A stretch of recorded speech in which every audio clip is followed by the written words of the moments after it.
dagdag penitensya kasabay ng Semana Santa. Sisipa na kasi hanggang 12 pesos and 50 centavos ang kada litro ng diesel, kaya maglalaro na ito mula 114 hanggang 122 pesos kada litro.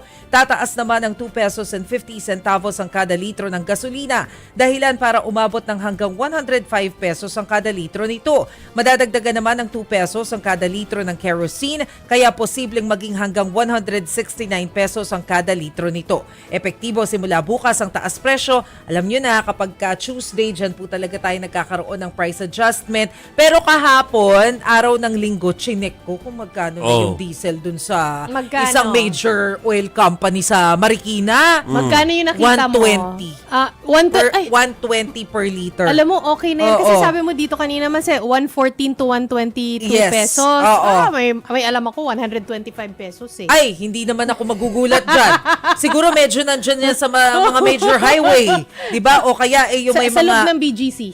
Ay, mahal talaga. Pang mayaman kasi yung lugar. Pero yung binilhan ko nung weekend, sa highway, mas mura. Hindi siya part ng Big Iba-iba 3. nga 119. Yeah. Pero small player. 119. Okay, pero pag small player naman, okay pa rin yung mga companies na yan kasi kasama sila sa decision making at saka maayos pa legit naman tong yung... kumpanyang to, Yes. Kilala natin ang may-ari niyan. Legit yan.